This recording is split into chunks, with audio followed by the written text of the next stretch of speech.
but I've just been itching to talk about this business for so long. She made me force me into it. Look, we'll go to Revelation, and Revelation, that's fine, because Revelation is an Old Testament book.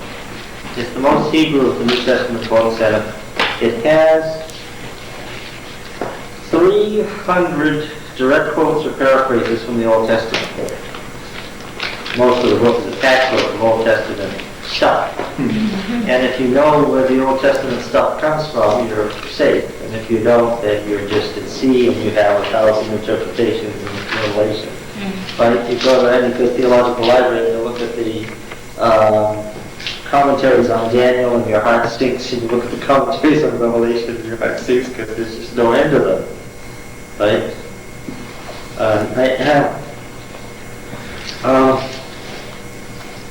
Revelation 11. Revelation 11. Remember there's two witnesses in the city streets of Sodom and Egypt, and the two witnesses are caught up to heaven after much abuse and being killed. From the viewpoint of historicism, and I haven't laid the foundation at all. Historicism is correct, and dispensationalism isn't. You're just plunging in. From the viewpoint of historicism, if you were reading, now you get to do this, if you were reading Mrs. White and you were reading Great Controversy, what use does Adventism make of Revelation 11? What is the historical explanation for Revelation 11? What's it all about? What event in history? The French Revolution. The French Revolution. Yeah. Yay! And the measurement example and so forth is from Ezekiel 8 and 9. Now the French Revolution as a revolution had a mixed message, and even when the French celebrated its anniversary here a couple of years ago, they weren't sure, but they should. And France was very divided. The French Revolution, I'm going to stop, I'm going to do it all over again. The French Revolution in and of itself isn't what's significant. What was significant about the French Revolution was the ideas that brought it about. See, the American Revolution was first, right? And the French Revolution was just a few years later, but based on totally different ideas. The American Revolution was the product of the English Enlightenment, which presumed that there was a God, and this God was a God of order, and had control of history.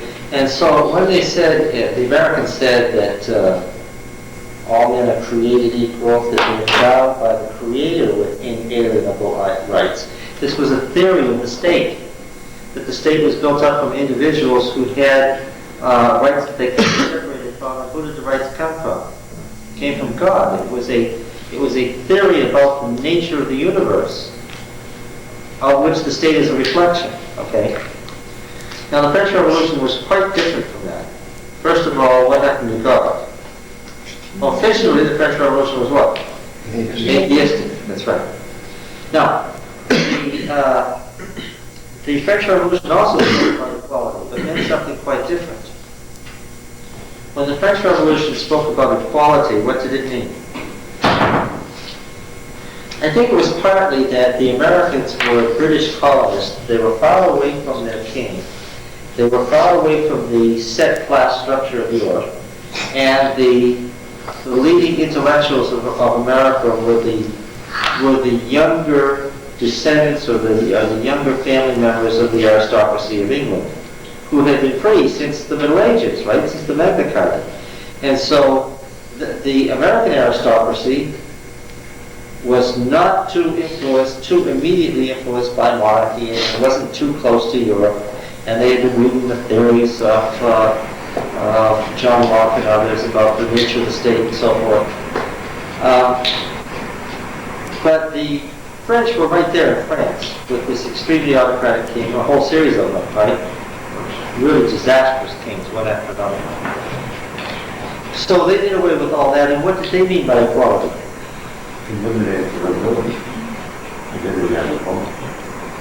Well, we start with the nobility owned the land. Remember, everybody was either nobility or they were serfs, and then there were a few townspeople who were legitimately part of the caste system and they were members of the guild and so on. The aristocracy owned the land, so if you killed the aristocracy, who was going to own the land? Yeah. But the state was the people, right? We get rid of the... Yes, and this theory was called socialism. Now, we don't call it socialism anymore because this Jewish philosopher in the 19th century fine-tuned it. He wrote more about it and how socialism should work. What did he call it? Communism. Yeah. Now, this rise of socialism hyphen communism is what Revelation 11 is about, historically. That's what it's describing, is the rise of socialism and communism and the death of true religion at the hands of the... And thereafter it goes on to talk about the history of communism through to its conclusion. Now, communism as a political system was born in 1789. As a political system, as a real force in the world, as a theory, of course, it has been around for 150 years or so, but by the time of the French Revolution, it came to its full flower, and in 1789 it became a political power in the world. And how long did it last? Ironically, as a political power in the world, how long did it last? 200 years. 200 years. 200 years. 1789 to 1989. And I think anybody would agree that 1989 was the end of communism as a political system. You can't really say that what China is right now.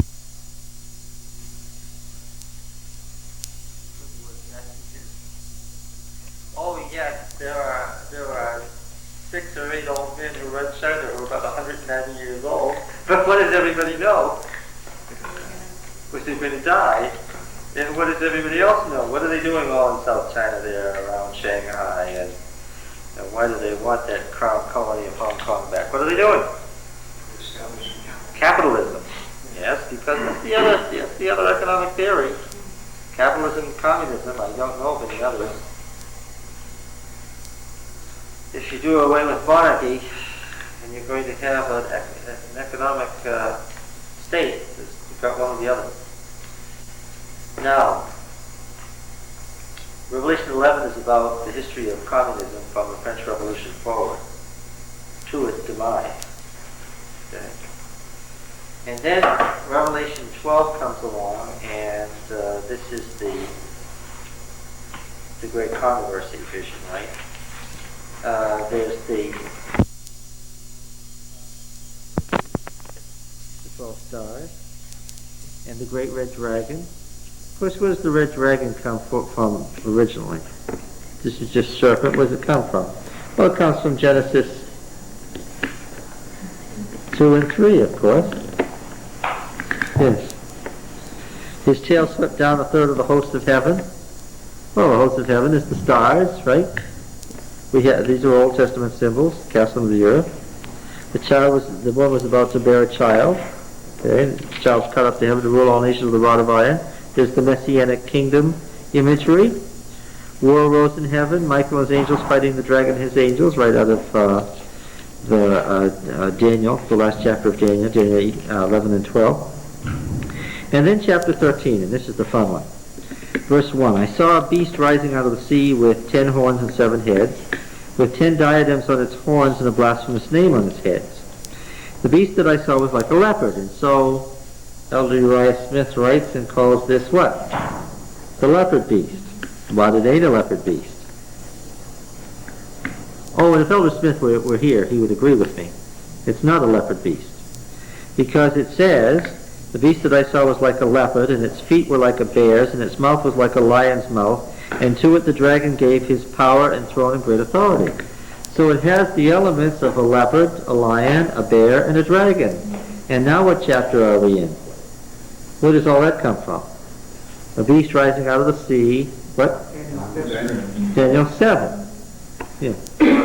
So this is the composite beast from Daniel 7. Now stop, Roy, and think now, going back to Daniel 7, what are those beasts like in Daniel 7? What do we have first? Okay, a lion with what? The winged lion, with a pluck. Understand that? What do we interpret this to be? No, the book Daniel interprets it itself. That's the Neo-Babylonian Empire. Right? Nebuchadnezzar II. This isn't the Babylon of Abraham's day. That's old Babylon. This is Neo-Babylon. Okay, what's that? Then what comes following? The bear. The bear raised up on one side with 3 ribs in its mouth. Right? Of course, no secular historian knows that it's Medo-Persian. They only know it's Persian, right? We say Medo-Persian because we want to get the 2 legs from Daniel 2 and the raised up on one side. Okay, so here we've got one head. Here we've got a second head. What comes next? The leopard. The leopard, only it's not a normal leopard. What is it? It's a leopard with what? And wing. Yeah, and? And what? With the forehead. 4 heads. Yeah, and that's what? Greece. Greece, I suppose if we were... Macedonia. Yeah, if we were specific, we'd want to say it was the Macedonian Empire. That's Greece in of itself is not quite correct. So now we've got 4 heads, and these heads are numbers 3, 4, 5, 6. And what do we have next? Next we have the dragon. And commentators, all the time say, well, these are real animals, but this is to show how much worth it is because this isn't a real animal, which is just the nonsense you get into when people aren't doing exegesis. Why? In Daniel's day, did they think this dragon didn't exist? No, they thought it was the king of the wild animals. Nobody said that the 4th beast wasn't a real beast. In fact, if you wanted to see it, all you had to do was look at the walls of Babylon. Why? It's right on there. You can go look at it and see it in the Museum of Fine Arts in Boston. It's right on there in the plaque from the Babylonian walls. And it's got the 7th head, okay? And what is it? Well, it's wrong, and then the 10 horns coming out of the head are going to be the European nations and so forth. Now, if you count it out then, boy, what do you have? Even in Daniel 7 you have how many heads? 7 heads. Now, if you're looking at the ancient Near Eastern pictures, ANEP, remember I gave you Ancient Near Eastern Texts by Pritchard? Mm-hmm. This is the companion volume. I said Ancient Near Eastern Texts by Pritchard, and this is the companion volume. The Ancient Near Eastern Pictures. You can find it in our library. The Ancient Near Eastern Pictures. You will find pictures of cylinder seals in there. What are cylinder seals? They were seals that were this shape, and they had a hole down the middle so that you had a little runner that went through them. And you took this seal and what did you do? You ran it across the wet mud so that it made a repeating impression that was incised around the outside of this seal. I've got one at home. There are lots of them. You can see several of the seals that picture the dragon with 7 heads. Okay? And one of the pictures you'll see in Ancient Near Eastern Pictures, it's republished in Othmar Keel's Symbolism of the Biblical World. K-E-E-L, Symbolism of the Biblical World.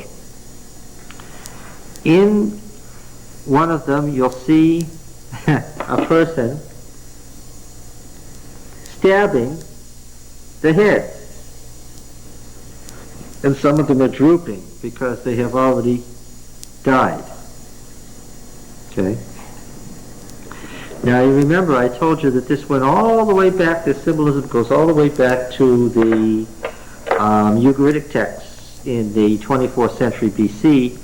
That's as far back as we can get. I mean, in the 24th century BC the story was already old. It was written down in the 24th century BC in the version that we have, but it was already ancient then. And remember that Baal went to slay the dragon in the underworld, and his weak point was the heel, but the dragon's weak point was its head. And then this comes all the way through Greek mythology into modern Europe, and you have it as St. George and the Dragon. It's the same story. Right? So the dragon with 7 heads, and the head being vulnerable to being killed, is a very, very ancient symbol. All right? Now then, the dragon gave his power and throne and great authority to this composite beast. One of the heads seemed to have a mortal wound, but the mortal wound was healed. Now we don't know which head had the mortal wound, and I don't want to even hazard a guess at this point. All right? All I want to call your attention to is the fact that it mentions the mortal wound, but doesn't say which head.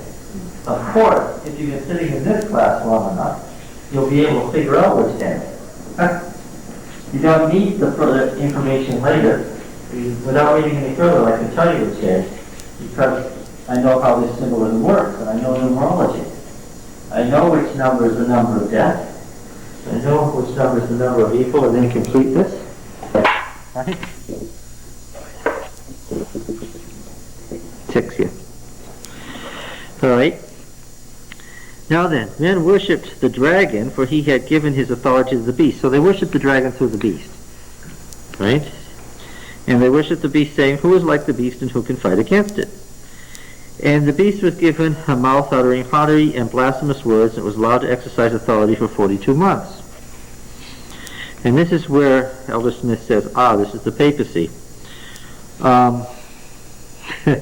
Was he right? Yeah, as far as he went, he was right. Half-truth? Half-truth, therefore, every half-truth is a falsehood, yes, because it leads to a misconception. It opened its mouth to utter blasphemies against God, blaspheming his name and his dwelling, that is, those who dwell in heaven. And this is wording that you find from Revelation 11. About the atheism endemic in communism. And it was allowed to make war on the saints and to conquer them. Authority was given to it over every tribe and people and tongue and nation. All who dwell on earth will worship it, whose names have not been written from the foundation of the world in the book of life. Verse 11, then I saw another beast which rose out of the earth. It had 2 horns like a lamb, and it spoke like a dragon. Now it's interesting, the commentators in the Middle Ages, because there were historicists in the Middle Ages were talking about how could a beast rise out of the earth, because this is the only beast that rises out of the earth. And since both Daniel and Revelation and other prophetic books tell you that the sea is the oceans, is the great symbols of the nations, how could it rise out of the earth? That would mean that you'd have a great political power rising where there weren't any people. It exercises all the authority of the first beast in its presence and makes the earth and its inhabitants worship the first beast whose mortal wound was healed. Now, I have to say that in Revelation 13, this is typical of Revelation. It keeps expanding on itself. This is so compressed that there's not much you can make out of it. It's sort of too compressed to make any sense out of it. It tells you some essential points, but it doesn't tell you enough to interpret. It exercises the authority of the first beast in his presence, makes the earth and its inhabitants worship the first beast, whose mortal wound was healed. Now, we already know that the composite beast is... What was it in Daniel 7? What were those things in Daniel 7? I just had them up there. Well, they were successive world empires, right? Okay. It exercised all the authority of the first beast in its presence. So this first beast, this composite beast, is successive world empires. Of course, the dragon is the devil himself and all the direct agencies of spiritism and so forth by which he runs the empires. All right, but now this 2-horned beast is the mysterious one. Makes the earth and its inhabitants worship the first beast whose mortal wound was healed. It works great signs, even making fire come down from heaven to earth in the sight of men. And by the signs which it's allowed to work in the presence of the beast, it deceives those who dwell on the earth, making them make an image for the beast, which was wounded by the sword and yet lived. It was allowed to give breath to the image of the beast, so that the image of the beast should even speak. and caused those who would not worship the image of the beast to be slain. Still all pretty mysterious. Chapter 17. Revelation 17, and this is the explanatory part here. In Revelation 13, you're at the time of Christ. You're in the time of the Roman Empire. How do I know? Because the woman was about to give birth, and then the child was caught up to heaven. Right? So in Revelation 13, you're in the time of the Imperial Roman Empire. But you're not in the time of the Imperial Roman Empire in chapter 17, and that makes all the difference. The woman fled into the wilderness in chapter 12, and the beast was chasing her, and she was going to be nourished there for a time, 2 times, and half a time for 1,260 days. Right? And that's the last John saw of the woman. Now in chapter 17, we get the same actors, but a different period. Then one of the 7 angels who had the 7 bowls came and said to me, "Come, I'll show you the judgment of the great harlot who's seated on the many waters." Now look, Revelation 16 is the 7 last plagues. In chapter 17, one of the angels who has the vials, this is all symbolism of course, but we read it literally, but we know what the symbols mean. One of the angels who has the vials of the plagues that are about to be poured out says to John, "Come, I'll show you the judgment on the great whore." So what period are you in? God's judgment hasn't been poured out, but it's about to be. The beginning of the judgment. So what period are you in?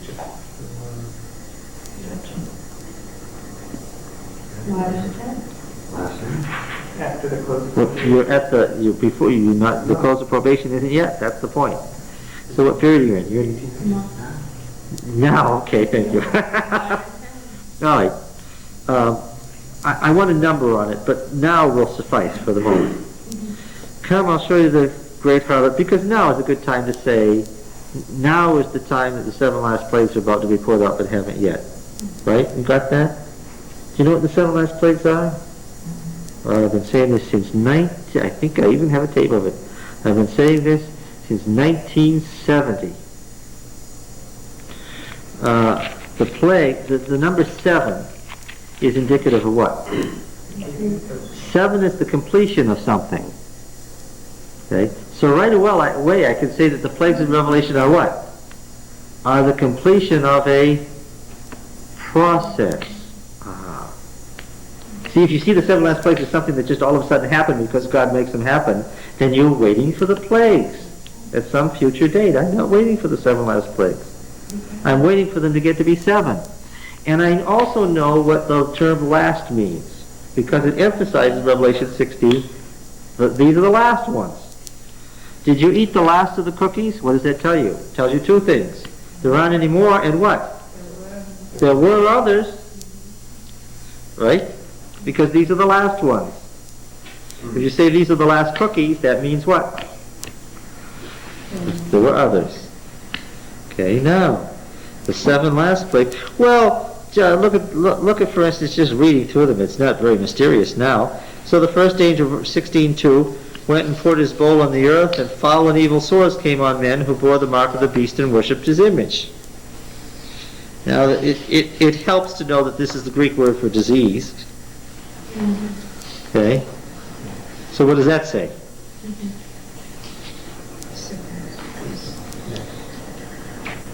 Some sort of extraordinary disease is what? Oh, it's the last. The sequence of plagues, what? These sequence of plagues is from the Old Testament. Goes back to the beginning, where sin is viewed as a disease, right? And it goes through to, it comes to its completion. What's next? The second angel poured his bowl on the sea, and it became like the blood of a dead man. Every living thing died that was in the sea. It doesn't seem very... That's not a tough one for us, is it? What happens to the seawater? You can't support life. What? Well, yeah, you see, these are symbols. A symbol partakes of the reality it symbolizes, but it's not identical with that reality. Did you get that? A symbol partakes of the reality. It's not a good symbol if it's not like the thing it symbolizes, right?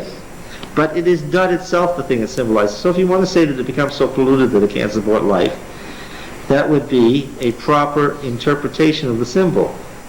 Right? Yeah. The third angel poured his bowl on the rivers and fountains of water, and they became blood. Meaning likewise, this is harking back to the previous one, meaning what? That the fresh water too becomes so polluted that it can't support life. Okay. Next, the fourth angel poured his bowl on the sun. It was allowed to scorch men with fire, and were scorched by the fierce heat, and they cursed the name of God who had the power of these plagues and didn't repent or give him glory. The fifth angel poured his bowl on the throne of the beast, and his kingdom was in darkness. You get echoes of Old Testament destructions here, don't you? And although it's not the only one, you think of the Egyptian darkness, right? What caused the Egyptian darkness in 1450 BC anyway? You know that those plagues are a natural sequence. Those plagues are a natural sequence, just like the crossing of the River Jordan is something that has happened repeatedly. Those plagues were a natural sequence because God was trying to emphasize that he was in control of nature. Corruption or something. Yes, the Krakatoa, the explosion in the central Mediterranean and the prevailing winds is down like this, brought it right across Egypt. And when he said it was a darkness so intense that it could be felt, it was. Why? Yes, yes. The darkness of the Egyptian plague was literally the darkness that they felt after St. Helens, when those towns in Oregon couldn't see anything for 3 days, when it was dead black. Why was it so dark? The air was filled. Yeah, you get downwind of a volcano and that's what happens, and that's exactly what happened to Egypt. It's going to happen again, and it's a situation where the air is so polluted by a sequence of events that what? You can't even see the sun. Well, the preceding one was that the sun was scorching men with intense. Now, how could both be true? How could both be true? Well, here I think you have to take Mrs. White's comment as a guide.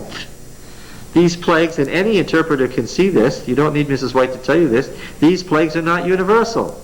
That they're universal in effect, but each plague isn't universal. Why? Because if they were universal, you'd only need one plague, not 7. Why?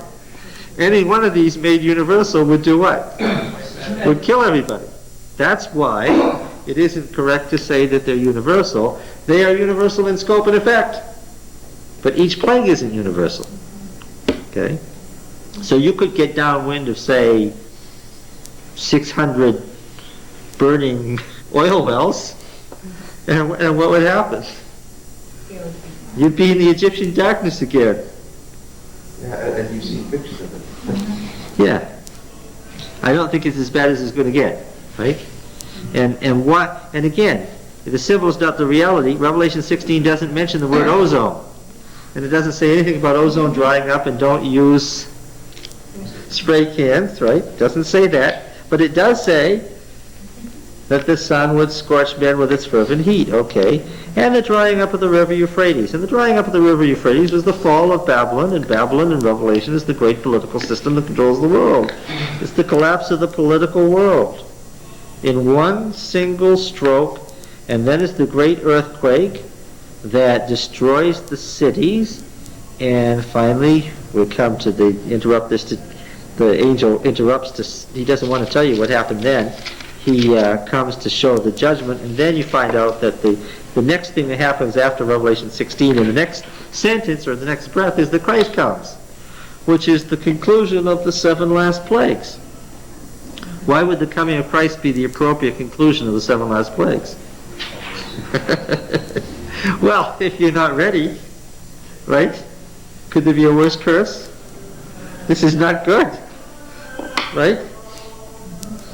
Now, it's in that setting that one of the 7 angels who has the 7 bowls, they haven't been poured out yet. So when he said now, I will take now as the time when this is, okay? When the plagues are here, but what? The plagues are here. They're here, but what? They're not 7 and they're not last. It's those very plagues, but what? I mean by they're not 7, what do I mean? They're not complete, the process isn't complete, and only when it's complete can you say this is the last of it. Right? But if you have in your mind from some evangelist slide these great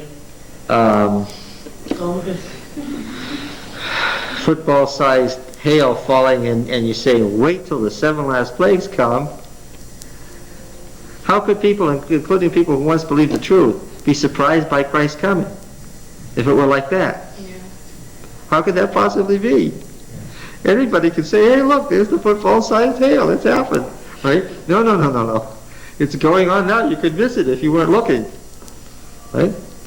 Now, let's get back to this angel with he's still got his vial of wrath. His wrath is still inside his vial. He's going to show John something that had John especially perplexed. With whom the kings of the earth have committed fornication. Now, who's the great harlot? Well, he doesn't know yet. But, of course, this makes you think of Aholah and Aholibah in the Old Testament, Jerusalem and Samaria. Now, the thing that's interesting about the great whores of the Old Testament is that they're God's people.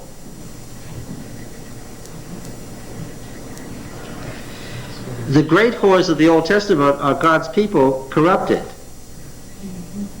Okay? Now, the last time we saw the church, she was fleeing into the wilderness and she was a pure virgin, right? Now, suddenly, 5 chapters later, we've got a great whore who's committed fornication with the kings of the earth. Okay, this is interesting. And the wife of whose fornication that dwells on earth to become drunk. And he carried me away in the spirit into the wilderness. Where did the woman flee in chapter 12? She fled into the wilderness. So he's back in the same wilderness. And do you think he notices it? Well, I think he does because he uses the same term. Does he expect you to notice it? Yes, I think he does. And I saw a woman sitting on a scarlet beast which was full of blasphemous names. It had 7 heads and 10 horns. Now this is interesting. This is the same beast as in chapter 13, only what has happened to the beast? It has turned red. So now what has happened?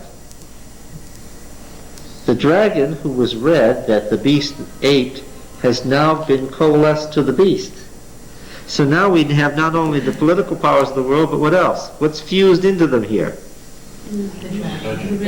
The devil and his, what I call Satan Incorporated. The devil and all his colleagues, with whom they don't get along with each other, of course, because they're evil.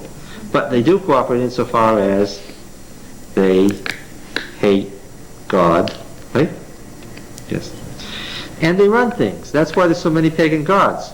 And those pagan gods are powerful. Who are all those gods? Different demons. Why are there so many? Because they all have the same desire, which is what? To be worshipped. And why do the pagan gods seem to fight? Because what? Because in reality, the demons what? They do fight with each other. You can't picture them as getting along. They despise each other. Because they despise everything. Because they're unhappy. Right? Now then, here is the political powers of the world, and the devil and all of his angels are fused into it there. This is a symbol of all of them working in concert together. The woman was arrayed in purple and scarlet and bedecked with gold and jewels and pearls, holding in her hand the golden cup full of the abominations and impurities of her fornication. On her forehead was written a name of mystery, Babylon the Great, the mother of harlots and earth's abominations. It's one of the great pictures of the Bible, right? Everybody who knows anything about the Bible knows this passage. And I saw the woman drunk with the blood of the saints and the blood of martyrs. When I saw her, I marveled greatly. Why? Because not being a dummy, he recognizes what? The virgin. This is the virgin. Gone what? Really bad. Now the virgin the last time we saw was the Christian church. And what is this a symbol of here? This is the apostate Christian church. That's why he's so shocked, because after all, what was the status of the Christian church at the end of the 1st century? The Emperor Domitian was doing what? Oh yes, they were expecting Christ to come. The book of Revelation was written because they didn't think that the Christian church could survive. Right? Only what is she now? riding on the political powers of the earth, run by Satan? Yeah. She is the evil power in the world. Does this be shocking? Right? Just think about Peter. I can't wait. His tomb really is underneath that basilica. It really is built over his tomb. Right? It's one thing to be crucified upside down because the Roman Empire hates you. It's another thing to find out that for the rest of the 2,000 years you were lying underneath the biggest church in the world dedicated to your memory because the Christian church became the great power in the world. Right? Yes. Now he marveled greatly, we understand, but the angel said, why marvel? I'll tell you the mystery of the woman and of the beast and the 7 heads and 10 horns that carries her. Now, mystery, you remember, the mystery religions of the Roman Empire. Mystery meant something opposite than what it means today. If you're reading a mystery novel, you have to read all the way to the end to figure it out. Mystery originally meant the secret that the members of the sect knew. The mystery was the revealed secret. If you were a member of that sect, you knew the mystery of that mystery religion. Of course, if you were outside it, you didn't know the mystery. So now John's going to know the mystery. Okay? The beast that you saw was and is not and is to ascend from the bottomless pit and go into perdition. This isn't important for us. Okay, what is it? Verse 8? Now the beast was, past tense, is not. Present. Right? Present. Okay. Past. Present. Why is this so important? And is to come. Okay. All right. Yes. Now.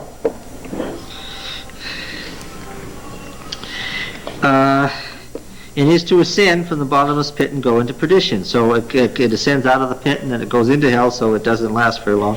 And the dwellers on earth whose names have not been written in the book of life from the foundation of the world will marvel to behold the beast, just as John did, because it was and is not and is to come. This calls for a mind with wisdom.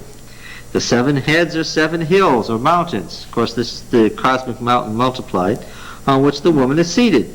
A veiled reference to the city of Rome, right? With its 7 hills. And of course, in all symbolism, you have multiple levels. It's not just 7 hills. There are also 7 kingdoms, 5 of whom have fallen. 1 is, and the other is yet to come. Okay. Now we can make some sense of this. The was, the past, is 5 kingdoms. Okay? The present tense, right? 1 kingdom. 1 is, in the future, 1 is yet to come. Now you said this is now. This is from the perspective of now. Now this is very simple. Let me go back to my 5 heads here. Now I'm going to do all 7. What do I start with? That one, yes, because that's where we were, in Daniel 7, that's where it all comes from.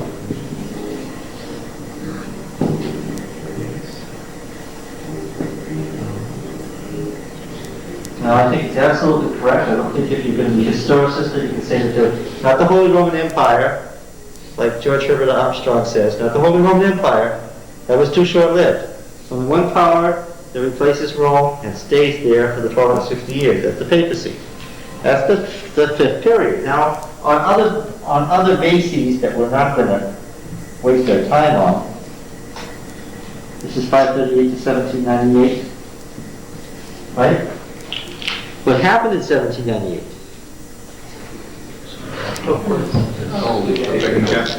By whom? Sent there by whom?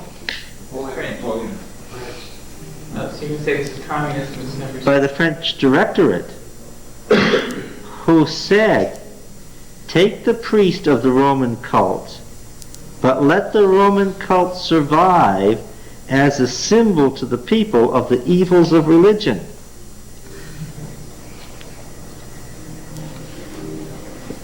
Napoleon was still at that point officially, since he was acting for the Directorate, a communist, and it was in the name of communism that the Pope was taken captive. Don't miss this point. To miss this is to miss everything. Oh, Napoleon, you say. No, no, no. If you say Napoleon, that's going to give you the wrong idea. Napoleon was the general who was working for the Directorate, the communist government of France. Okay? Now, what happened was very interesting. The beast is world empire. The beast is world empire. 5 of those empires have gone. 1 empire exists in the 6th period, and 1 is yet to come. But what's the condition of the beast during the 6th period? It is not. So what can you say about world empires in the 6th period? No world empire. So now I know which head had the mortal wound. Right? Because after communism destroyed the papacy, was there another world empire?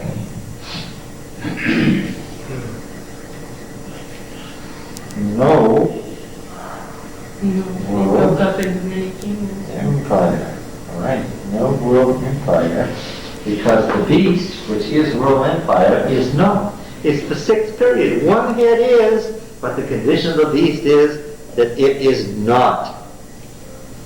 Right? This has been confusing to a lot of interpreters. How can you say the beast, that the 6th head is, when you said the beast is not? A few verses earlier. Oh, that's what you mean by the symbol. Now then, what power made it impossible for there to be a world empire from that time forward? United States. No.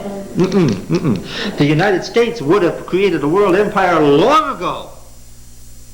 The United States would have created a world empire in 1800. It would have taken right over from in 1814, when that war was over, the United States would have taken over from Britain and formed a world empire. But it couldn't, because it never could get the full support of France, because the French communists were too suspicious of the American system of democracy. Opposed. What? Essentially opposed, in their philosophy. Yes. Yes, because they were opposed in their basic philosophy. And that's been the problem ever since. This communist government that destroyed the papacy in 1798 left its legacy of communism in the world.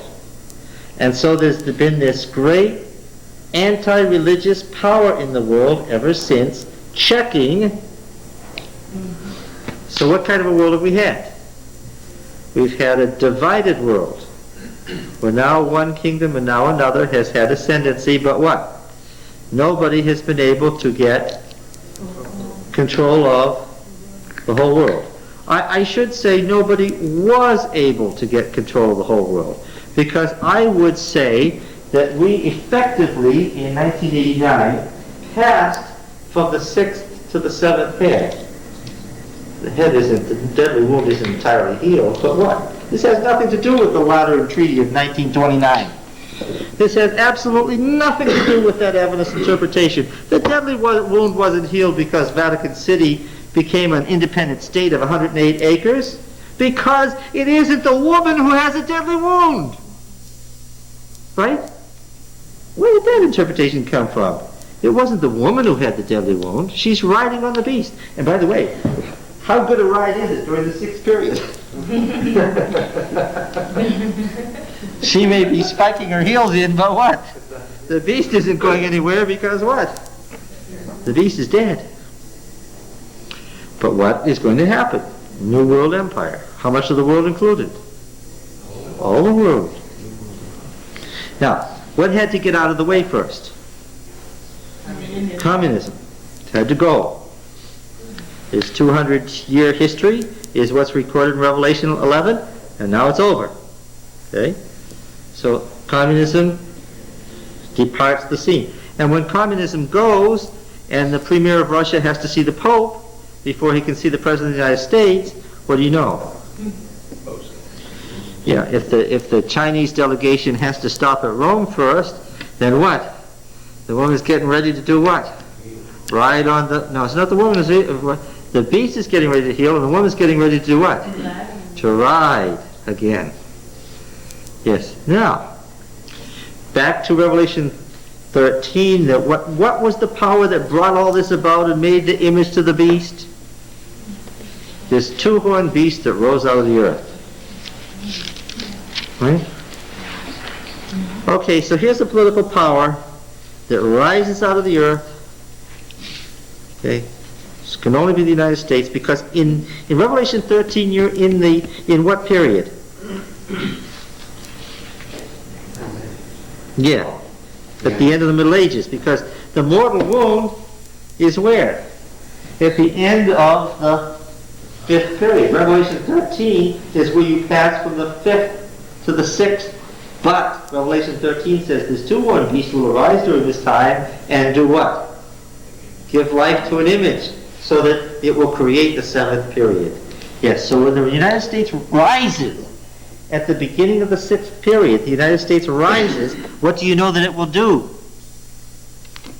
It will have ascendancy during the 6th period, and it will use its influence to do what? To make a new world order. Okay? So, no world empire, but there is the two-horned beast. And it will have ascendancy. Not world empire, because communism is in its way, but eventually, what is it destined to do? It's destined to overcome that opposition and be able to influence how many nations? Yeah, it exercised all the authority of the first beast. So it comes to the point where it's virtually in control of the world and causes the people in the world to form an image to the beast. Now this is interesting. One nation gets power not so much by war, but by influence, it says here. And it uses all of that influence to make a new world empire. Okay? Now stop and think about what just happened. Now Uncle Saddam was, we recognize, exceedingly dumb. He didn't intend to have a war. He thought that he was going to outfox poor Uncle George and make Uncle George look like a fool and unite the Arabs against him. And he thought that he would outfox the Americans and have us on the run everywhere in the world. He thought the Americans were so Vietnamized that they would be scared to use any power and so forth. The tenor of world history was against him, right? He thought he would negotiate his way into control of the world's oil. He thought he would use his Middle Eastern wiles, a little force and a lot of talk and a lot of threat, to do what? To bamboozle the world into giving him control, and then he would be the king of the Arab world, and the Arab nation would get rid of Israel, and all would be well. Well, no, that wasn't it at all. Unfortunately, the year before he made his big move to do this, what had happened? Communism had collapsed, okay, and left the two communist giants penniless and, more importantly, without any food. The Russians are being very cooperative. Why? Yes. I don't know what their true motivation or intention might be, but when you don't have any food and no money to buy any food, then what? They didn't relinquish that empire because they wanted to. This has happened again and again in world history, where empires expanded and expanded and expanded and had great dreams, and they continued to pour all their money into their military ambitions. This is exactly what happened to the Assyrian Empire, that finally it was using all its wealth on its military power, and what? And the whole thing collapsed. That's exactly what happened to the Assyrian Empire that started this whole sequence here. And that's exactly what happened to the Russians. And isn't that what we're doing too? Well, yeah, except that we've got all the money and all the food, and When I say we, I mean the Japanese who are merely the American bankers. I mean, when you start to think of these as nation states that are independent of each other, you've missed the point. You think of it more as capitalism? What? You think of it more as just capitalism? Yeah, because you see, this is no longer the literal stuff of the Old Testament where the horns were the kings, right? What are the two horns, according to Mrs. White? Well, they're the secrets of its power. It's Republican and Protestant government. Its ability to control the popular will. Because when you say Republican and Protestant, you mean the same thing. Because Protestantism was just the idea, the religious idea that what?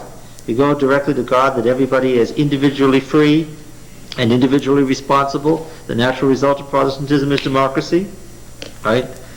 So when you say it's Protestant and Republican government, you really mean the same thing. And those were the two horns that gave it its power. Okay? Not two kings or anything like that.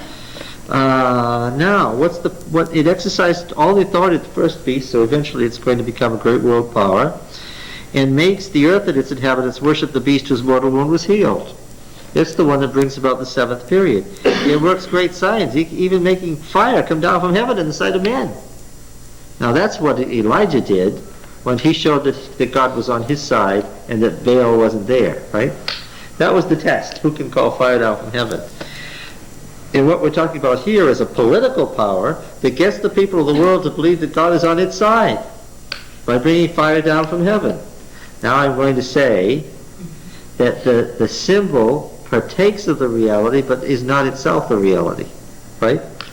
Somehow the United States would be able to call fire down from heaven using the symbol in such a way that the peoples of the world would be awestruck and be led to believe that God was on the side of the Americans and that people ought to follow that system, right? Right? It deceives those who dwell on earth, bidding them to make an image to the beast, to form an image to the beast, and since it's passive and reflexive, it means to form themselves into an image to the beast. Now that could only be democracy. This power urges the people of the world to form themselves into an image to the beast. So the people don't find themselves in a world empire by accident, and they don't find themselves in a world empire because they were pushed into it. They find themselves in a world empire, why? Because they chose it. Because everybody in the world chose that as a desirable goal. And that forces you to assume democracy, because that's the only system that tells people that they ought to do it on their own. Okay? And after all, I'm just trying to lay aside American super patriotism as much as possible. What is the great super political system of the world? I mean, there is no other way to say it, but there is one superpower and some other secondary superpowers, right? Are you saying democracy? Well, the democratic system of the United States. No matter what country in the world you go to, and a lot of people in this room have traveled all around the world and know this to be true, no matter what country in the world you go to, no matter what they feel about Americans personally, they may despise Americans, but what do they want? The money. And the freedom. They want what Americans have. And all you have to do is step beyond the border to find out that America is the great power in the world. Right?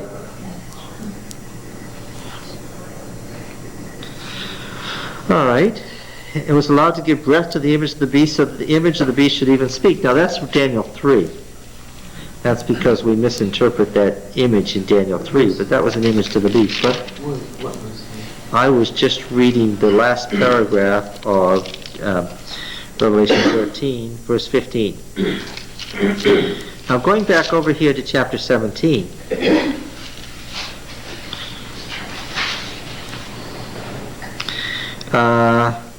Verse 10, there are also 7 kingdoms, 5 of whom have fallen. One is, and the other is not yet come. And when it comes, it must remain only a little while. So what can we say about the 7th empire? Brief. Yeah, it has all the marks of brevity on it, doesn't it? How on earth are you going to hold all these countries together with their different goals and aims? So this is not fair, but I'm going to borrow from Uncle George, because right now he's my hero and everybody else is. He wasn't bamboozled one little bit by Uncle Saddam. The more Uncle Saddam raged, the more he said calmly, no. No conditions. Such an insult in the Middle East, no conditions. We still can't believe it. Right? They're living in their own reality. We won. Well, that's what they said after they fought with the Iranians for 8 years and didn't win, that they won. But I think, though, these news commentators have a good point. How long can you carry that on before those 80,000 people don't come back? And somebody notices that they're missing. Those people have a terrible shock coming to them. Don't you feel sorry for them? I just wonder what he will do to those families that their families aren't, their sons don't come back. He will try to do something to them so they don't. Well, of course, they're all isolated, and there's no national television system interviewing the man on the street so that everybody knows that there's 80,000. Each family's going to live out its own private horror, finding out somebody isn't coming back without explanation.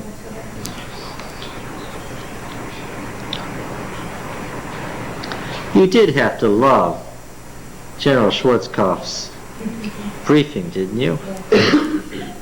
I mean, there was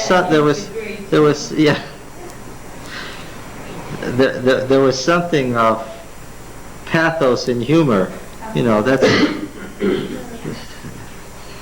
the quality of it was, yeah. Now, what do we have here?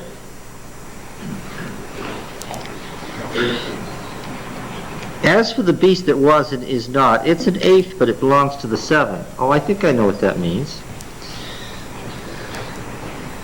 The seven things are seven world empires. And yet this one's going to be somewhat different.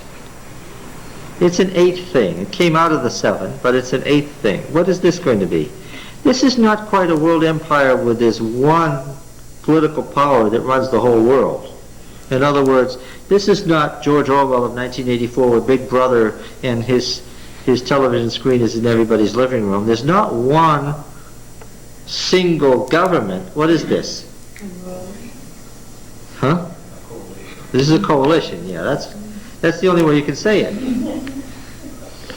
This is the United Nations. This is the coalition. This is an eighth thing. This isn't quite what the other world empires were. Because if you were in the Babylonian Empire, you knew what you were in. There was no doubt who the emperor was. Right? But this is going to be a funny empire. It is humorous. Because it's hard to picture someone like George Bush being the world emperor. Although he is. Right? Right? I mean, now I want you to picture this. Uncle Saddam was stupid and vile and disgusting and evil, and so he's easy to hate and easy to spit on and kick. Yes, but aside from that, he's a great man. And so the principle, this man established the principle. And the principle was that you have to go along with the world order. That's the principle. And if you don't go along with the world order, there are ways to deal with that. First, we will be benign. We'll do what? We'll sanction you so that you what? So that you can't buy or sell. That's the first step. That will be where we'll start. And we'll set a day on which we'll impose the sanctions, and then we'll wait. Now, the thing that had to scare you about this is that all in good humor and with the best of intentions, the President of the United States got all the people of the world to do what? To cut off a country and do what? Men, women, and children, and do what? And starve them to death. In the hopes of what? Getting them to cooperate. When you knew that it was not going to be the dictator who was going to suffer, but what? The people. Oh, those soldiers. 80,000 dead, living there at the point of a gun with a cup of water and a piece of bread a day. Those poor people. Don't you just bleed for them? And of course, they were in a hopeless situation. They couldn't go forward, they couldn't go backwards. Oh, that's the most, they were in the most miserable situation, I think. At least the Germans who marched for Hitler, what? They believed it, right? These people wanted to be home. That one commentator said, one of the prisoners said to him, where have you folks been? Oh, well, He was from that particular man he was from Chicago. His mistake, he went to visit his grandmother. He's an American citizen from Chicago who went to visit his grandmother and got drafted into the army. What could he do? He would have been killed. But he was a smart man. He knew that the Americans might come and mow down every Iraqi soldier they saw, so he hid his tank top and his Bermuda shorts underneath his uniform. And as soon as he heard that the Americans were coming, he threw off the uniform so he wouldn't get shot. I thought that was pretty good thinking, given the circumstances he was in. Yes. Yeah, now look, then that didn't work. The sanctions didn't work. And what struck me was, all mild and pleasant as he is, because the president, I do believe, is a very pleasant man, with the best of intentions, decided very quickly that this business of holding the world order together with sanctions wasn't going anywhere. It wasn't going anywhere fast. It didn't take him very long, only 5 months, before he did something. He said, all right, on a particular day and hour. And he said a day and an hour. And that day and hour was acceded to by the whole world, because they went back to the United Nations and they asked every country in the world to accede to this demand, that on a certain day and hour, at a certain noon, 12 noon, a certain day, if you haven't cooperated by then, what will we do? And there's never been a war like this in history, has there? How they achieved the element of surprise after announcing for 5 months what day they were going to conduct this surprise was quite interesting. But the principle was that if you don't cooperate on a certain day and hour, we will come to kill you. Okay, so the day and hour came, and again, all very mild, and without a great deal of discussion. What did the president do? Call down fire from heaven. Well, he'd been calling down fire from heaven on these people for 6 weeks. It was a wonder that there was anybody left to surrender. 80,000 people dead in their trenches. What a nightmare. People who mostly didn't want to be there. Although they got the ones who did want to be there pretty bad too, didn't they? Okay, but the principle is that, look, we're trying to be ever so kind and cooperative and helpful here. You just can't defy the world order and endanger the world state. Everybody needs this oil, and it has to be done a certain way, and you just can't do this. And if you won't cooperate with the world state and won't protect the world state economically, then what? Although we regret it greatly and we feel ever so sorry that we have to do this, what? We are going to kill you. And it doesn't sound vicious. And it may not even turn out to be all that vicious. But you're still dead.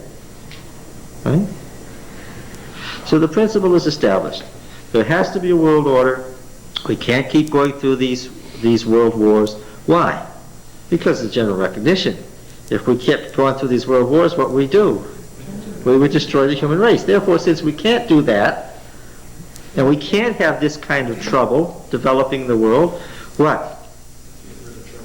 Yeah, you can't be a troublemaker in this situation. There's just the survival of the human race is too desperate and too important and too endangered to keep on going the way we've been going, and therefore you have to cooperate. And what struck me was that when I first taught eschatology at Atlantic Union College in 1970 and 71, the question was, how could there come a time when the United States would have its influence to be able to say that on a certain day and hour, people would be killed in every nation in the world? What did the kids raise their hand and say? What about Red China? What about Russia? Okay? And what I remember what I said then. What was that? I don't know. I just know what it says. We'll see. 25 years later, it makes perfect sense. Weren't you astounded by the Russian actions? Every time they came on the television, I said, oh, this is it. Now we're in for it. They're going to go after us this time, and what was it? Another what? We've told him. We've told him and told him and told him. We made it very clear to him that what? He has to cooperate or what? Yeah. Every time it happened, it was awesome. And there were the Chinese. They wanted in the worst way to say something, but what? They're desperate for our money. They've got too many mouths to feed, they don't have enough industry, and they don't have enough farmland, and what? And even though they didn't believe in it, because the mark of the beast is in the forehead or in the hand, what? They really didn't agree with this, but what? Yeah, absolutely. A quarter of the Earth's population just sat silent. But that's acquiescence. Afraid, oh yes, that's the mark of the beast in the hand. They didn't believe in it, but what? They did it anyway. They didn't want this to happen, but they did it anyway. And now that it's happened, what's the general feeling? It was a terrible thing, but what? It had to be done, so. And it was done successfully, and that sets the pattern that what? If it has to be done, and it's done by somebody who's brave enough to do it, and he shows us that it can be done, and it can be done very successfully, then what? Then we will do this again. Right? And the worst of it is the cost was almost nothing. That's really the worst of it. No, from the standpoint of what we're talking about, if it were costly, it would not be done again. Oh, that's right. Oh, yes, Yeah. that's right. Yeah. That's not as large as this stuff. Lives lost at home. Right? Oh, there's a general horror that these 80,000 people were killed, but what? Yeah, but they were the end. They were the bad guys. But what? And we're sorry for them because they were in a desperate situation, but what? It had to be done. He tried, gave them all the time, he set the day and the hour.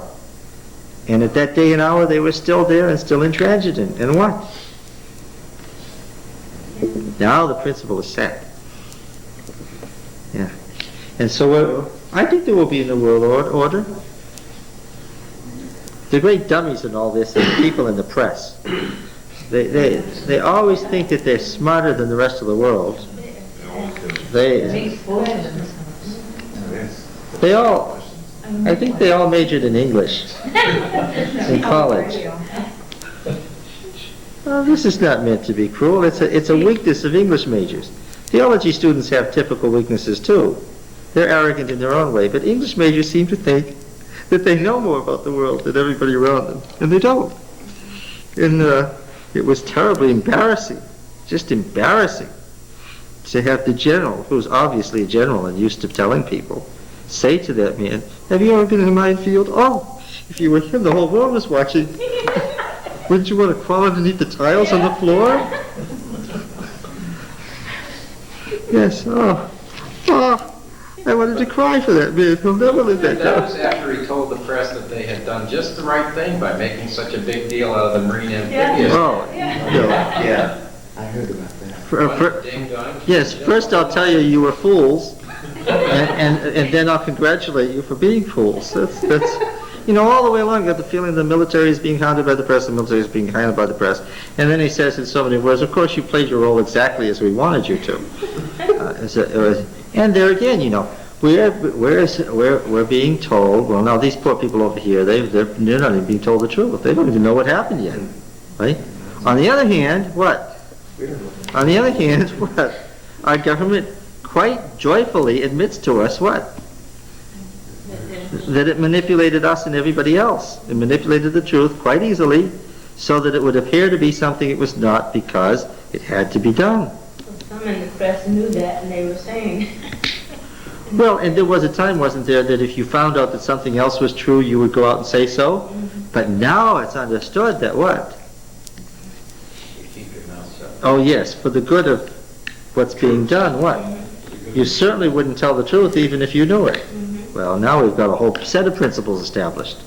And did anybody do this maliciously, intending to be cruel or vicious? No. It all happened, yes, it all happened in the attempt to be nice. And, you know,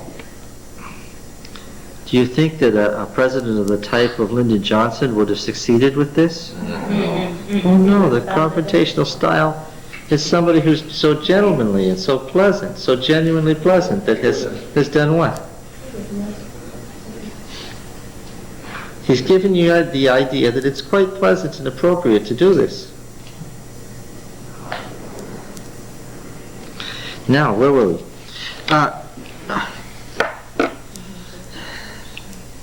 When, in 1989, the New World Empire period largely was over because communism collapsed after 200 years, it collapsed in a particular place in the world. Oh, it's waning in Russia, and it's waning in China. The Communist Party is as good as, you know, I don't care what they think. Is the Communist Party in control of China or going to control it in the future? Oh no. Why do you think this same pleasant president ignored it when the current Chinese government squished its students, rolled its tanks over its students? Oh, everybody criticized him for not doing anything. Well, he said there's nothing we can do. And what else was he saying in between the lines? Besides which, we don't need to do anything. Why? Very economic influence. Yeah. And that's what he said. He said we must continue to maintain our economic contacts. Now, unless you remember the press, you can figure that out. That's not that subtle. If we keep pouring money in there and making them dependent capitalists, what? Then we don't need to worry about them squishing their students with tanks. Why? Give them a little time and what? It's going to be a whole lot of Chinese capitalists, not Chinese communists, because really, in their hearts, how many of those Chinese are communists? But you know, and also they... 3 of them? Also that they have already, you know, changed the minds of the students. So it's just a matter of time. Oh. The learnings for 25, 30 years will take over. Those people are keeping their mouths shut because they don't want the current government to come down on them. But where is their sympathy? I mean, you've already lost the battle when the vast majority of your population has made up its mind, and I don't even know when it happened or how it happened. Somewhere in there, unknown to us, the Chinese changed their minds and decided they didn't want to be communists, that they'd rather be capitalists. And after all, they were capitalists through most of their history. Right? Communism is such a great idea. I don't know why Senator McCarthy was all upset about it. It's such a great idea. Everybody's going to work selflessly for the common good. But, right? But the stories coming out of Russia are that they didn't work. And that's probably the downfall. Well, that's the problem. I said it's a great idea. It doesn't appeal to human nature. You're right. Capitalism appeals to human nature, which is evil, right? Well, as a capitalist, when I push my company forward, okay, so now we're the number 3 lender, and we are, okay, but when I push my company forward, what does that mean? Somebody else is what? Somebody else is, oh, is the profit system selfless and oh no, not at all. The profit system, capitalism, is grabby like a football game, isn't it? It's grabby like a football game. That's how I describe it. The thing about it, it invades the home, the church, and everything. Sure. And why does it work then? Why was capitalism received, this McCarthy here? It was so nutty. All this argument over an idea that doesn't work. Right? Left to itself, what would it do? It collapses under its own misconception of human nature. Communism was never a political danger. It was doomed.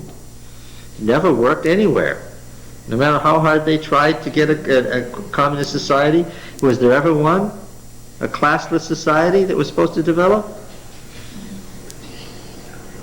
That man was a non-practicing Jew. He was so divorced from reality.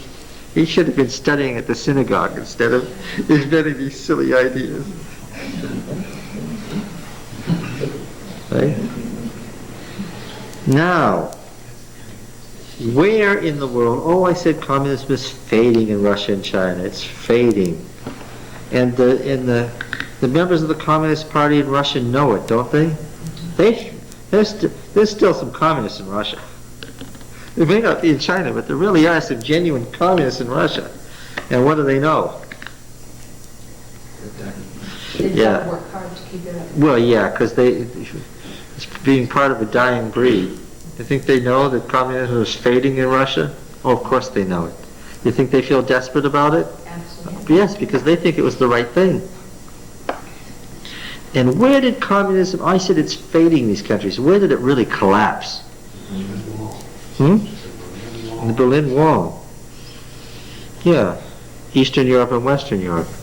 All wished its students, rolled its tanks over its students. Everybody criticized him for not doing anything. Well, he said there's nothing we can do. And what else was he saying in between the lines? Besides which, we don't need to do anything. Why? Very economic influence. Yes. And that's what he said. He said we must continue to maintain our economic contacts. Now, unless you're a member of the press, you can figure that out. That's not that subtle. If we keep pouring money in there and making them dependent capitalists, what? Then we don't need to worry about them squishing their students with tanks. Why? Give them a little time and what? It's going to be a whole lot of Chinese capitalists, not Chinese communists, because really, in their hearts, how many of those Chinese are communists? That's right. But you know, and also they... 3 of them? Also that they have already, changed the minds of the students. So it's just a matter of time. Oh. The learnings for 25, 30 years will take over. Those people are keeping their mouths shut because they don't want the current government to come down on them. But where is their sympathy? I mean, you've already lost the battle when the vast majority of your population has made up its mind, and I don't even know when it happened or how it happened. Somewhere in there, unknown to us, the Chinese changed their minds and decided they didn't want to be communists, that they'd rather be capitalists. And after all, they were capitalists through most of their history. Right? Communism is such a great idea. I don't know why Senator McCarthy was all upset about it. It's such a great idea. Everybody's going to work selflessly for the common good. Right? But the stories coming out of Russia are that they didn't work.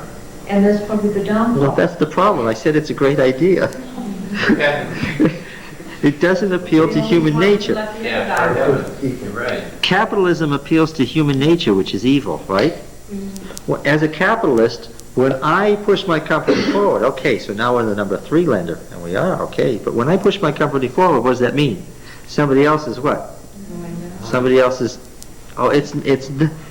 is the profit system selfless and oh no, not at all. The profit system, capitalism, is grabby like a football game, isn't it? It's grabby like a football game. That's how I describe it. The thing about it, it invades the home, the church, and everything. Sure. And why does it work then? Why was capitalism, see, this McCarthy here, is so nutty? All this argument over an idea that doesn't work. Right? Left to itself, what would it do? It collapses under its own misconception of human nature. Communism was never a political danger. It was doomed. Never worked anywhere. No matter how hard they tried to get a communist society, was there ever one? A classless society that was supposed to develop? That man was a non-practicing Jew. He was so divorced from reality. He should have been studying at the synagogue instead of inventing these silly ideas. Right? Now, where in the world? Oh, I said communism is fading in Russia and China. It's fading. And the members of the Communist Party in Russia know it, don't they? There's still some communists in Russia.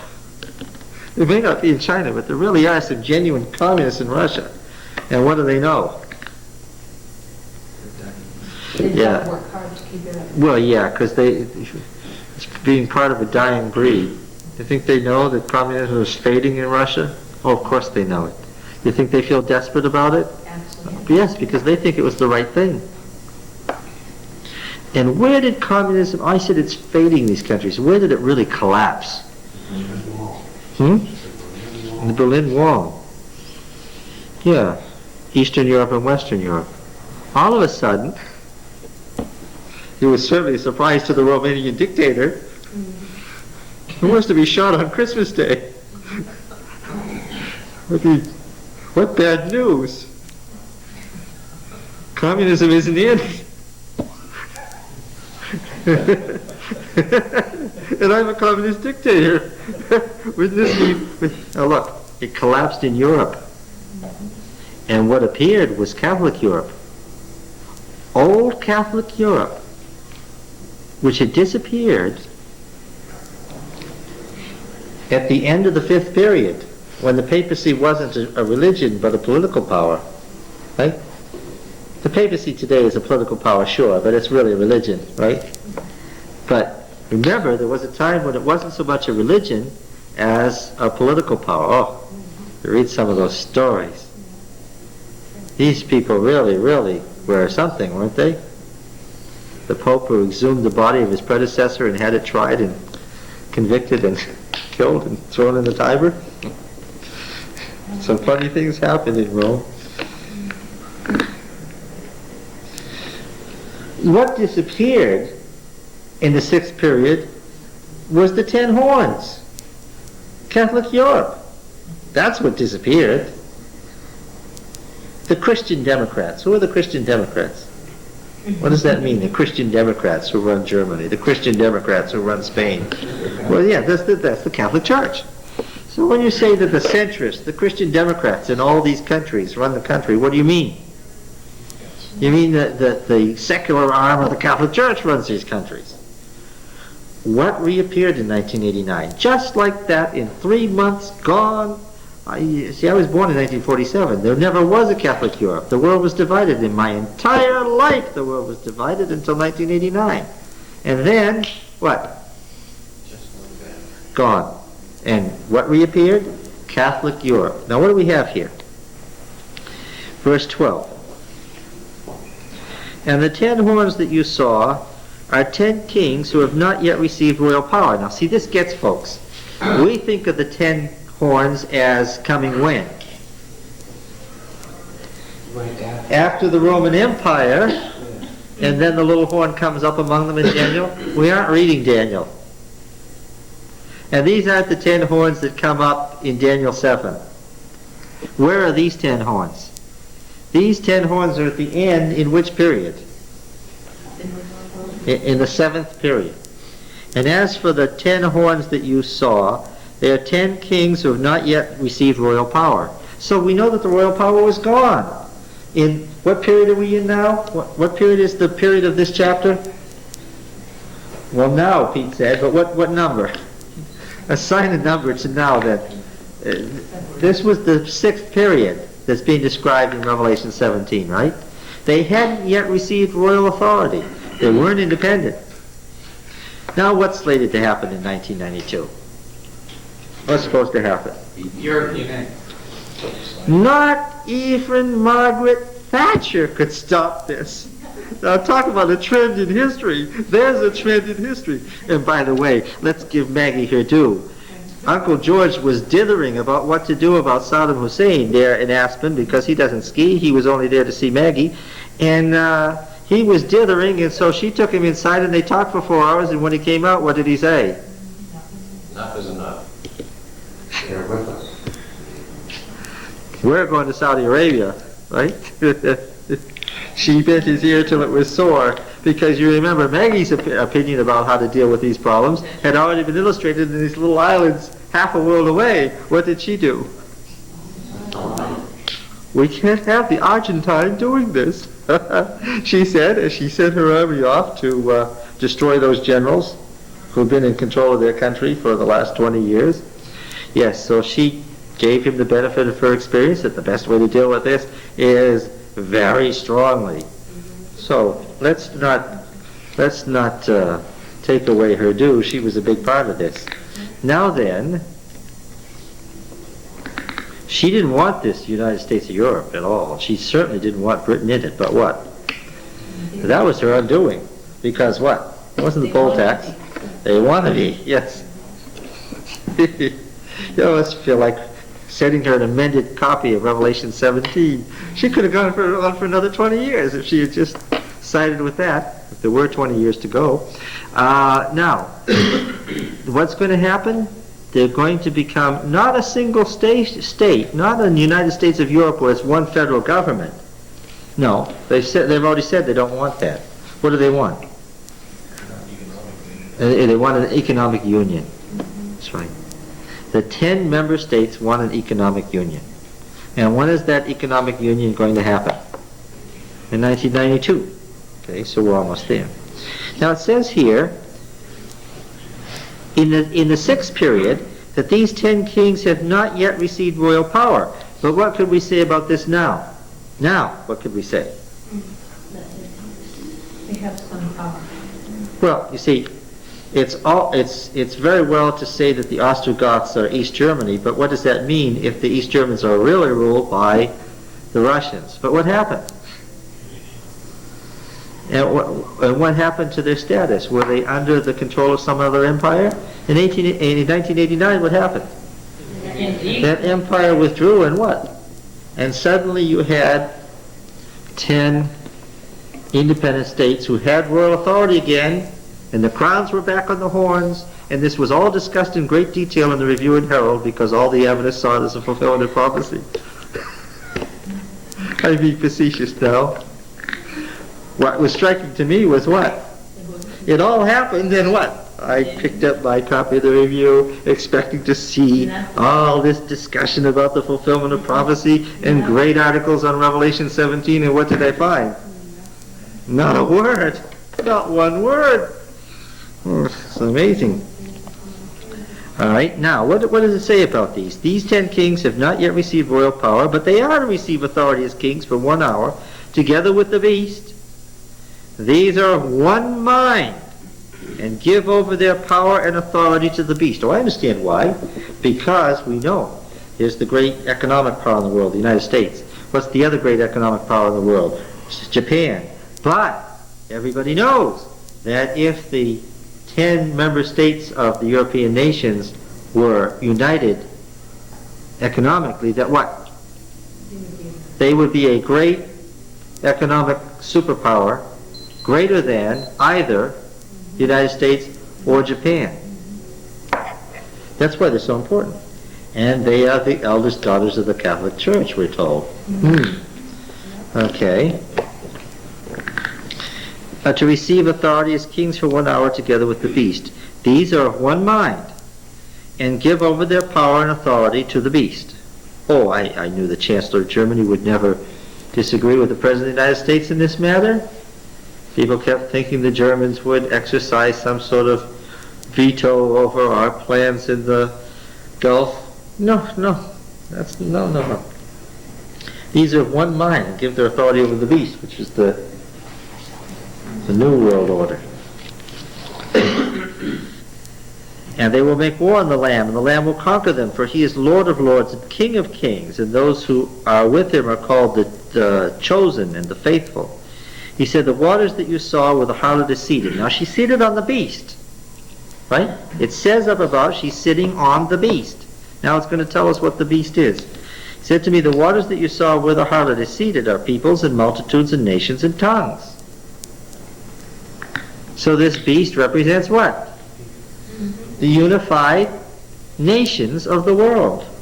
And the 10 horns that you saw, they and the beast will hate the harlot, and will make her desolate and naked, and devour her flesh, and burn her up with fire. For God has put it into their hearts to carry out his purpose by being of one mind and giving over their royal power to the beast, until the words of God shall be fulfilled. And the woman that you saw is the great city that has dominion over the kings of the earth. Meaning what? What's the great city? Rome, described in Revelation as Babylon. Right? It's the city with the 7 hills. It's Rome. Okay. So now here we have a picture of First they'll give their allegiance to the woman, and then, realizing they've been deceived, what? They will turn on her. The secular powers have a very strange feeling about the clergy of the Catholic Church. It's a true love-hate relationship. You need to understand that in Catholic countries. It's a love-hate relationship. On the one hand, you have this fealty and obeisance, and on the other hand, what? Let the cardinal turn his back, and what might they do? They might just shoot him. Right? Yes, and so we have here a picture of first agreeing with the church and doing its bidding, and then at the last moment realizing that they've been deceived, and in fact they don't have God's blessing, but they've been fighting against God. They do what? They turn on her and destroy her. Questions? Yes. Given the significance of received power as takes 1 hour. Yeah. The Greek word hour doesn't mean 2 weeks, like 1/12 of a year or something like that. You know what I'm saying? Because the hours got longer and shorter in ancient times, didn't they? Because it was 1/12 of the day, and therefore, if it was in summer, an hour was longer than if it was in winter. Hour here just has to be read as a very short period of time, intended with the whole context. When it talks about an eighth, does that mean we need an eighth there, or is this? No, it's the fact that this is not a single, it's made up of all of these other things. The New World Order is Babylon, Medo Persia, Greece, Rome, the papacy, all the states that developed when there wasn't a world empire, in a composite way joining together, but not a single world empire.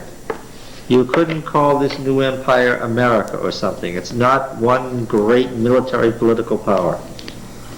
Coalition. Yeah, coalition, okay. I didn't know that was going to be our word, but that's it. All right.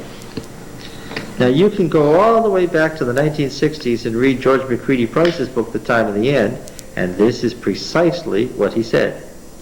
Communism will collapse, the United States will take control of the world, it will gain a popular support throughout the world, and it will work the will of developing a new world state. Of course, he was talking in terms of prediction, right? He didn't have terminology because what? You don't have terminology until it happens. So, did you write an article on this site? Or? Yeah. It's abbreviated form.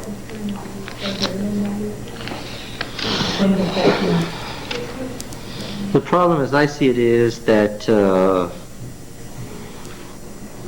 there is right here, right now. There isn't discussion in Adventist churches about world events that is very enlightened or enlightening. It's like the basic principles were forgotten somewhere. I hope Adventists around the world are busily discussing this, but I suspect not. Well, what does all this have to do with Armageddon, though, John? I mean, Yes, let's get into that, John. Okay, yes.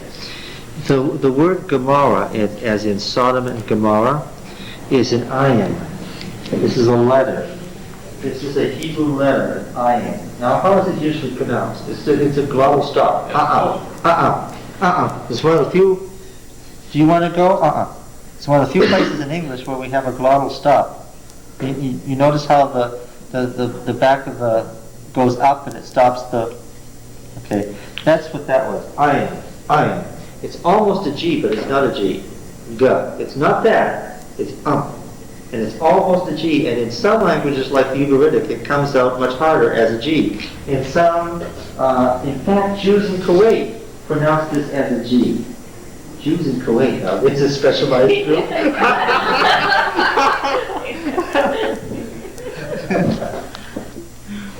Yes. So that it happens that in Genesis 19 we had Sodom and Gomorrah with a G. Just traditional. It's an ayin. There it happens to be pronounced as a G. Usually it's pronounced simply as a glottal stop. And this is the letter that's in the middle of the word moed, which means congregation. Okay? And so when we have this mount of the congregation, ooh, that didn't come out so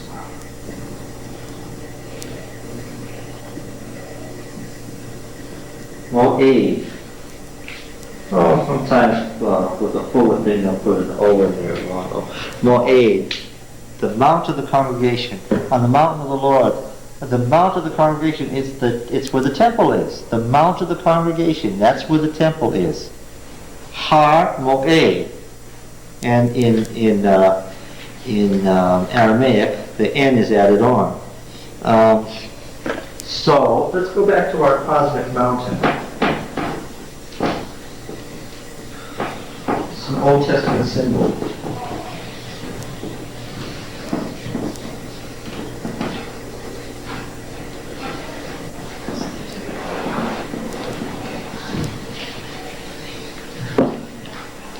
You recognize this?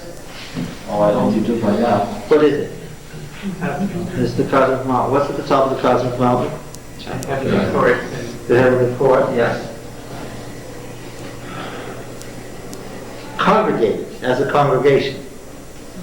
And this is the Har Mo'ed. This is the mouth of the congregation. I just have the worst luck tonight. Okay. And that is the phrase on which the word Armageddon is developed in Revelation. Now, if you've been following along here steadily, you know that the mount of the congregation is where? Is it in the heavens or is it on earth? Well, I could also say correctly neither. Why? Because when I say here or there, I'm reasoning from a Western Greek conception. In the Old Testament, when the nations gather together against God, where do they gather to? Not to the city of Megiddo. Where do the nations gather to in Zechariah and Zephaniah? And let me think of some others. Amos, Jeremiah, Ezekiel, Daniel 11 and 12, Isaiah. Where do the evil nations come and congregate against God's people in the Old Testament? What place? Jerusalem. Why? Because what is there? Which means what is there? Which means who is there? Okay, yes. It's an attack on God. Remember that time is cyclic. How did it all begin?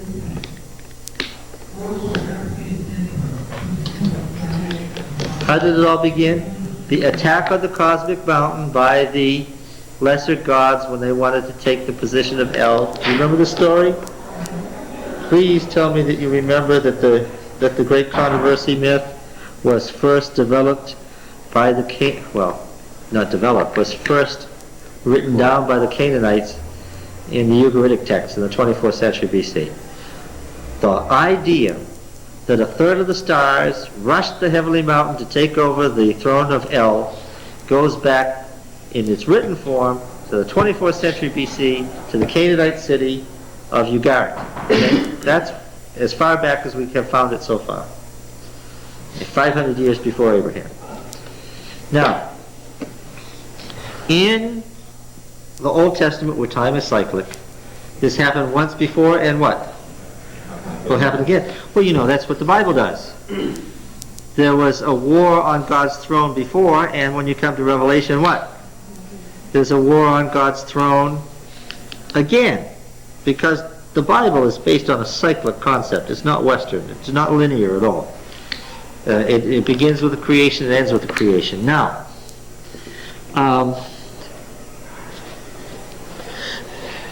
following the Old Testament pattern, God is at the center, He's on the cosmic mountain, and the nations of evil do what?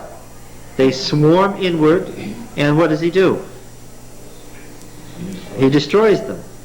That's the battle at the mount of the congregation, which is to say what? The battle of Armageddon. Now,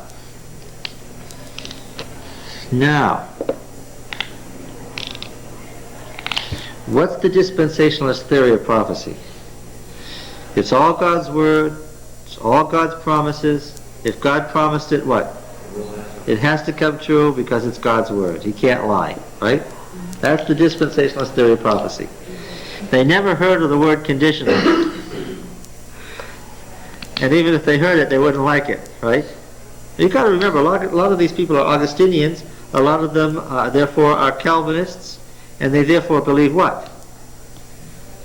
That all choice is absolute on the part of God, and if you're going to be saved, what? You're just going to be saved, and if you're going to be lost, you're going to be lost, and that's sort of the fate that God has and everything, and there isn't any free choice. It's the utter opposite of what we mean by the great controversy. Okay, now, if you want to accept as a hermeneutical principle that all prophecy is unconditional, well, then you can read through the Old Testament and find lots of prophecies that weren't fulfilled, and what do you say? They have to be. Well, they weren't fulfilled before because they're going to be fulfilled in the future. They have to be fulfilled. Right? And therefore, if I see that the Jews were to inherit a kingdom in Palestine, then what? They will. Then they've got to. And if I see that a great invader was going to come down from the north in Ezekiel 38 and 39 and attack the restored temple of Ezekiel 40 to 48, it hasn't happened yet, then what? Then the Jews are supposed to get re-control of the Temple Mount, and they're supposed to rebuild the temple, and the Russians will come and attack them, but Christ will stop it. Okay? That's what the dispensationalist believes, and this will all happen in the 70th week of Daniel. Because the 70th week of Daniel in the dispensationalist mind isn't in the past. Where is it? It's yet in the future. Well, there was a gap between the 69th and 70th week. That's the gap theory, right? The church age. Okay? The unrevealed mystery of the Old Testament, the church age when we're living. What good is prophecy if it forgets about 20 centuries? This is not what historicism means by prophecy, right? Historicism believes that God talked about all time. But the dispensationalists think that God omitted 20 centuries because the dispensationalist God is kind of schizophrenic anyway. He wanted people to be saved by obeying the law in the Old Testament, and what? And now that Christ has died, he's all that obedience for nothing, because now what? Now he wants people to be saved by not keeping the law. Huh? It's just such nonsense. You listen to a Disciples of Christ minister, and your head begins to spin. You wonder, what kind of concept of God have you got here who seems to be zigging and zagging without any basis? It's non-systematic, and I wonder how it can be a Western mind and live with that. Even universalist theology had trouble for the same reason. It's not consistent. Well, yeah, you see, the problem was that historicism said in the Middle Ages that the harlot that the Antichrist is the papacy, because there was this strong anti-papal conciliar movement where they said a council of bishops should run the church, right? And the papacy had to do something about this because there were so many teachers of theology in the Catholic Church that said the papacy is the whore, is the Antichrist. Well, what are you going to? Martin Luther didn't invent that idea. It was an old idea by the time he mentioned it to the Germans, right? Who had their own thing going against the Italians, and voila, the Reformation. Now, the thing was that the Catholic Counter-Reformation came back with historicism and said, oh, no, this little horn, this Antichrist, this is something not now, not in Christian history, but what? Christian history is all a gap. It's not mentioned there. It's what? That's all at the end of the age. Now, the point I want to make is that the Jews in Jesus' day believed that a great invader was coming down from the north to invade them, and that God would destroy that invader when he came. Right? That's what they believed. Because it said so in the Old Testament. Right? And they saw prophecy as unconditional. And it said that they were going to get a great earthly empire. And it does say that in the Old Testament. It doesn't say anything about a spiritual empire. It says an earthly political empire. And Jesus said no. And what did they say? You're wrong. You're not the Messiah. What? We'll wait for the one who's going to come and give us this earthly empire mentioned in the Old Testament. They were seeing prophecy as what? As unconditional. Yes. So then, in the spring and summer of 70 AD, what did all the Jews do? They saw this invasion of the Roman Empire from the north as a fulfillment of prophecy. And then the Romans withdrew. Nero killed himself. There was a Roman civil war, and 3 great armies were fighting each other, and there were 3 claimants to the throne of the Roman emperor. The Romans withdrew. And everybody could have been saved, but what did they do? They all crowded back into Jerusalem. Why? On the basis of Old Testament prophecy, they knew what? The only place you can be protected from the Romans is where? Inside Jerusalem. So they all crowded into Jerusalem because they saw prophecy as unconditional. Right? Yeah. And then what happened? The conditions not having been met, and Jesus made this a symbol of the end of the world, where people were misled and that's what happened. The Romans came back and everything worked out just as their false prophetic theory told them. They had it all worked out the wrong way. And their false prophecy was fulfilled, except that what?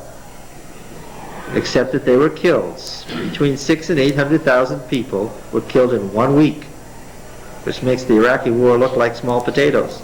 In 1 week.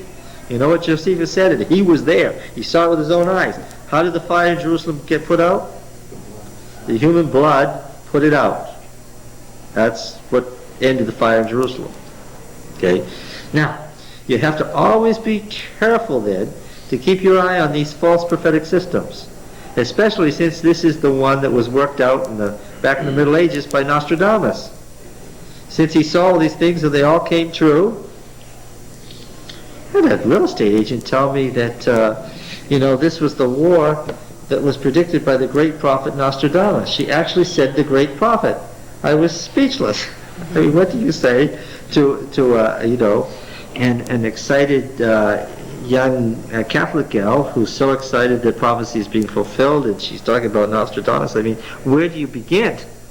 That's the question I have now. Exactly where does one start to explain that this whole system is a house of cards?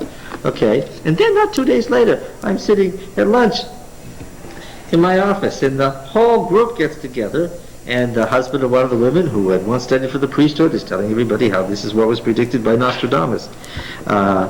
And it's sort of like living in a reality warp. Now, but you have to remember, this is the system, these are the events that were predicted by Nostradamus, and when you get these false prophetic systems all working together, and you listen to Pat Robertson on the 700 Club, and you listen to the Roman Catholic Bishop of Detroit, and so forth, and they all say exactly the same thing, only what? It's not what's going to happen, then you have to expect that maybe it will happen. Why? Because in the past, these false prophetic systems have worked out just right until the end. They come true or appear to come true until it's too late. So yeah, maybe there'll be turmoil in the Middle East, maybe the Russians will try to grab it, but Christ will come and stop it. Interesting.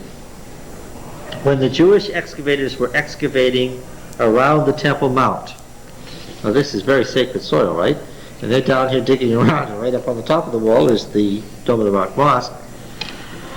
Okay, the chief stratigrapher there was an Orthodox Jew. So I said to him, well, when will the temple be rebuilt? And he said, well, when the Messiah comes. Because what does the Orthodox Jew expect? He expects the Christ to be revealed where? In Jerusalem. Okay? Now, what does the devout Muslim believe? He believes that the signal for the end of the age is what? That Christ, meaning Jesus, will what? Appear in Jerusalem. Yeah, that's the way it is. And of course, what does the conservative Christian, the Orthodox Christian, whether he's Catholic or Protestant, believe? He believes that the struggle of the Christ and the Antichrist is where? Is in Jerusalem, in the Holy Land. Now, when you see that, those are the organized religions of the world. Yeah, there's Taoism and Hinduism, but that's not the same thing at all. Those are private religions. These are the organized missionary religions of the world. When you see that those great religions all believe the same thing on this point, what do you say? Well, yeah, there's most of the population of the world right there.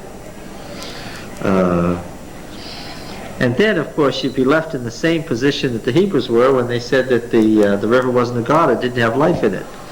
What could anybody tell you? Anybody could tell you that the river was a god and did have life in it. Why? You only needed to see and look, and there was life. And when When the Hebrews said that the Egyptian gods weren't gods and didn't have any power, the Egyptians knew that they were lying. Why? Because they obviously did. They did. There was supernatural power in the Egyptian religion, and they knew it. And the same thing in the Canaanite religion. They didn't sacrifice, they didn't eat all those people, and they didn't rape and murder all those people and eat all that blood for nothing. That was why. They wouldn't have done that forever. They'd have figured out after a while it was pointless, but what? Remember that those gods were the demons. Was there any power there? Oh, of course there was. Sure there was. Baal wouldn't have lasted for 10 centuries on Canaanite soil if he hadn't been there. Of course, the Jews, you remember, the Hebrews came eventually to conclude that the reason Baal was so powerful, as opposed to the other pagan gods, was what? He must be what? He must be Beelzebub, the prince of demons. Right? Well, it's actually Beelzebub, but they made it Beelzebub, which means Lord of the Flies. Right? You know that popular novel, Lord of the Flies? That's from the Bible. That's that phrase. They corrupted the name. So Baal's name was Lord of the Flies. That's to mock Baal. Now then, the Hebrews were accused of being atheists by their Canaanite neighbors because they didn't seem to believe in anything, including the things that could easily be proven to be true. Now, if Christ comes, and there he is, and he's doing miracles, and they really are miracles, and he's repeating many of the same gracious truths he taught while on earth, I'm quoting Mrs. White, and you say, with equal good humor, yes, I understand, but that's not Christ, what do people have to presume? That you're living in your own kind of reality warp, right? Furthermore, why would anyone say that Jesus was the devil? Right? It's the position that you'd be reduced to, saying, no, this Christ is the devil. It's an almost hopeless case, right? Because you're defying the evidence of everyone's senses, saying, no, it isn't so. No, there isn't really a world state run by God. And no, God isn't going to bless you if you cooperate with it. And on and on and on. Right? Until finally you seem to be saying that everything that can be tested empirically isn't so. And that's what it comes down to. Right? Yes?